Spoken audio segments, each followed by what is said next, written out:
Eu já digo a você que não é com todo livro. Há estratégias de estudos que auxiliam sim.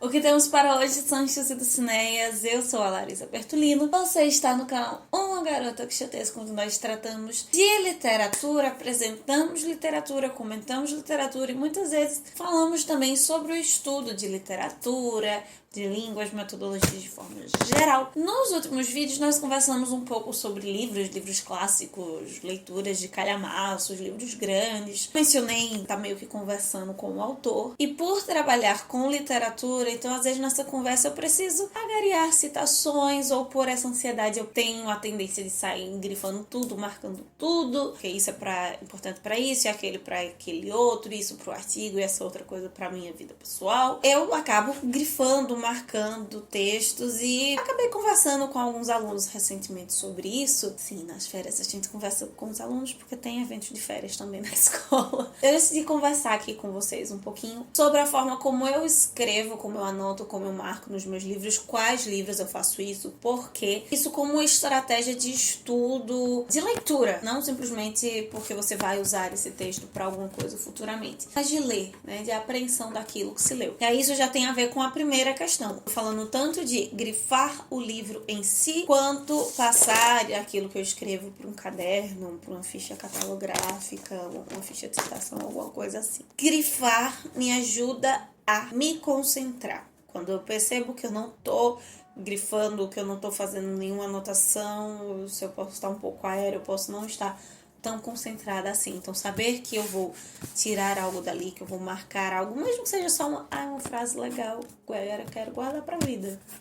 Ali, talvez eu nunca volte. Mas isso é um indicativo pra mim que eu estou concentrada, que eu estou percebendo o texto. Isso já auxilia na leitura no segundo ponto, que é perceber o livro tanto de uma forma macro como de uma forma pontual. Vou dar um exemplo com um livro teórico e um livro literário. Um livro literário, digamos, um romance, aquele capítulo, eu estou anotando, marcando ali as questões principais daquele capítulo, ou se relaciona um ponto com o capítulo anterior, ou que pode ser um indicativo de algo que vai acontecer lá na frente. A ideia, de um modo geral, em todo o livro que eu estou vendo ali, texto teórico, se é um artigo, está a tese, onde está a hipótese, onde está a solução, os resultados, como se divide esse texto, coisas ele apresenta no primeiro ponto que são fundamentais para fechar no início, qual a problemática, como essa problemática é desenvolvida em todo o texto de um modo geral. Isso eu posso trabalhar, por exemplo, além de fazer as citações, às vezes eu resumo especialmente textos teóricos, uma espécie de esquema mais ou menos gráfico mesmo, de como esse texto está organizado, as ideias principais, de onde parte tal coisa, as citações junto com o mapa mental indicando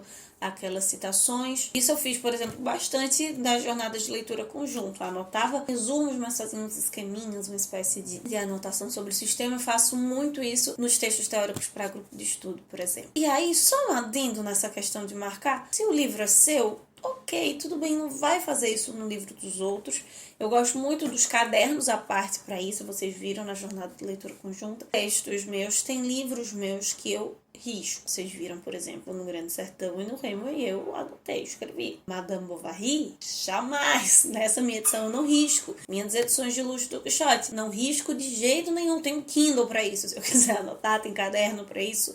É uma questão minha. Papel muito parecido com de revista, esse papel mais plástico também não gosto de escrever nele. Abusando bastante post-it, por exemplo, na marcação da Valovara, né? Ou caderno ou post-it, dessas notas grandes também adesivadas, para marcar. Eu, particularmente, não suporto usar marca-texto, mesmo que seja um marca-texto bonitão, tipo da Stabilo, que não passa pra página, não gosto. Fica só na escrita mesmo, então canetas até coloridas, melhor pra visualizar, mas marca-texto nunca. O que me leva, então, à terceira questão, pra terceira dica do que eu faço. Post-its, né, eu já mencionei, e aí tags e flags.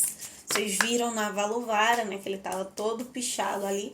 Aquelas flags são cada uma das letras, cada uma dos inícios, cada cor um código, uma letra, até porque a Valovar eu posso ler de várias formas, então fica melhor de visualizar. Mas, por exemplo, às vezes marcar, como vocês viram nas jornadas de leitura conjunta, marcar as metas de leitura, até onde eu vou ler naquela semana, ou mesmo para marcar pontos importantes, às vezes no caso da dissertação, por exemplo, seria interessante usar no capítulo 3, o que seria importante usar na parte 3A, na parte 3B, então com cores também.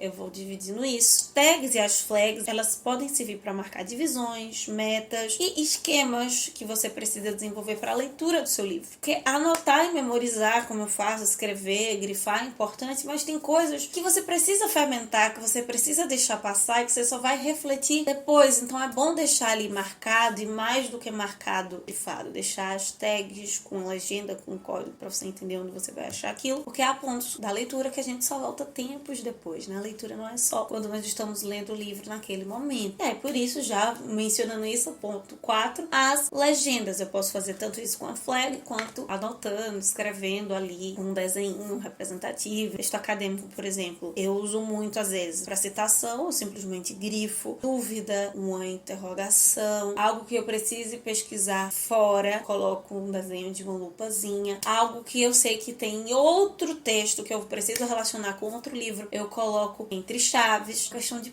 prática, e depende do objetivo da sua leitura. Eu citei agora como exemplo de leitura acadêmica, mas as leituras aqui do canal também, às vezes para leitura de algo que eu gosto, que eu simplesmente gosto, quero pesquisar, quero ver mais daquele personagem, desenvolver aquela ideia num texto, num artigo, fica também guardado. Isso não é só para uma ideia de pesquisa que você precisa se aprofundar, mas para você compreender o texto, como eu falei no início, né? Compreender em parte e compreender o total, ter uma perspectiva sobre aquela leitura. Por fim, principalmente para você que gosta de ler em movimento, né? Tenha sempre um lápis à mão, eu sempre escrevo com lápis. Depois eu vou marcando de caneta, se eu quero usar caneta naquele livro, para não correr risco de riscar, de passar e borrar, enfim, ficar rasurado. Sempre tenha um post-it, um lápis, para você anotar as suas dúvidas, para principiar a formular algo que ainda não está pronto. Eu falei das legendas, né? Pesquisar, buscar no outro livro, às vezes isso está muito claro. Mas é muito importante reler algumas coisas depois. Ou uma parte toda do texto, ou depois de um tempo, quem sabe, revisitar a obra toda, ou um ponto específico.